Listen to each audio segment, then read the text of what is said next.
Andhra university ఎంతో ఘన చరిత్ర కలిగినటువంటిది, ఎంతో మేధావులు తయారు చేసినటువంటి 100 ఏళ్ల చరిత్ర కలిగినటువంటి ఆంధ్ర యూనివర్సిటీలో గత కొంతకాలంగా ఆర్ఎస్ఎస్ మోకలు వచ్చి శాఖలు నిర్వహించుకుంటా ఉంటే ఆ శాఖలు నిర్వహించొద్దు అని విద్యార్థి సంఘాలు ఎస్ఎఫ్ఐ, ఏఐఎస్ఎఫ్ అడ్డుకున్నటువంటి వాళ్ళ మీద దాడులు చేయడమే కాకుండా వాళ్ళని పరుష పదజాలంతో బూతులు మాట్లాడుతూ వాళ్ళ మీద పెద్ద ఎత్తున దాడికి పాల్పడ్డారు.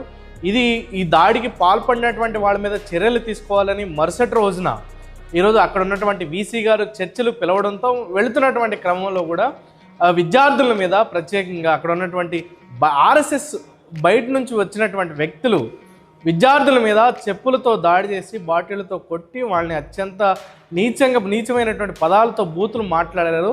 ఈరోజు మేము ఆంధ్ర యూనివర్సిటీలో ఏ యూనివర్సిటీలని మేము ఒకటే అడుగుతా ఉన్నాం, యూనివర్సిటీలో బయట వ్యక్తులకు సంబంధం ఏమిటి? యూనివర్సిటీలో ఆర్ఎస్ఎస్ శాఖకి ఏం సంబంధం? ఆర్ఎస్ఎస్ శాఖ ఎందుకు నిర్వహిస్తున్నారు? ఆర్ఎస్ఎస్ ఎందుకు కర్రలు తిప్పేటువంటి పని చేస్తుంది? యూనివర్సిటీలో విద్వేషాలు రెచ్చగొట్టడం కోసం కాదా ఇది చేస్తా ఉన్నారని అడుగుతా ఉన్నాం. ఈరోజు అక్కడ ఉన్నటువంటి కాసిం అనేటువంటి విద్యార్థిని ముస్లిం అని, అతను పాకిస్తాన్ అని, జిహాదీ అని, ఇంకా రకరకాల పేర్లతో అక్కడ ఉన్నటువంటి యూనివర్సిటీ విద్యార్థి మీద అక్కడ ఆర్ఎస్ఎస్ మోకలు మాట్లాడుతూ ఉన్నారు, విద్వేషాలు రెచ్చగొట్టే ప్రయత్నం చేస్తూ ఉన్నారు. అక్కడ గత 2 రోజుల క్రితం అక్కడ ఉన్నటువంటి యూనివర్సిటీ గేటు బయట ఉన్నటువంటి ఎస్ఎఫ్ఐ, ఏఎస్ఎఫ్, ఎంఆర్పిఎస్, సిఐటియు 4 జెండా దిమ్మల్ని అక్కడ పగలగొట్టారు. ఆ పగలగొట్టే క్రమంలో విశాఖపట్నం సిపి కూడా అక్కడే ఉన్నాడు. మేము అడుగుతా ఉన్నాం, సిపి గారు మా నాయకులు బయట నుంచి వెళితే మీరు బయట వాళ్ళు వెళ్ళిపోండి అని మాట్లాడారు. మాకు అక్కడ జెండాలు దిమ్మలు పగలగొట్టడానికేమో 100 మంది ఆర్ఎస్ఎస్ మోకలు బయట నుంచి వచ్చారు. మేము వెళ్తేనేమో బయట వాళ్ళని వెళ్ళిపోమన్నారు. వాళ్ళు వచ్చి దిమ్మలు పగలగొడతా ఉంటే సిపి గారు దాన్ని చూస్తూ ఊరుకుంటా ఉన్నారు. వాళ్ళకో న్యాయం, మాకో న్యాయమా? ఇంత జరుగుతుంది ఆంధ్ర యూనివర్సిటీలో. ఈ రాష్ట్రంలో విద్యాశాఖ మంత్రి నిద్రపోతున్నాడా? ఈ విద్యాశాఖ మంత్రి పదే ఏ సమస్య వచ్చినా నేను స్పందిస్తున్నానని మాట్లాడుతున్నాడు.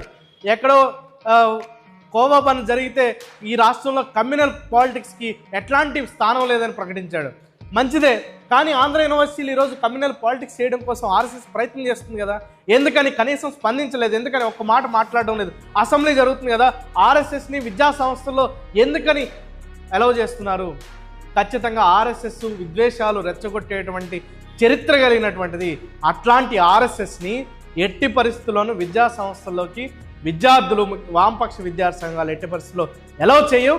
నారా లోకేష్ గారు మొద్దు నిద్ర వీడి వెంటనే ఆర్ఎస్ఎస్ విద్యా సంస్థల్లో నిషేధం విధించే విధంగా ఒక తీర్మానం చేయాలని అసెంబ్లీ సాక్షిగా మేము కోరుతాం.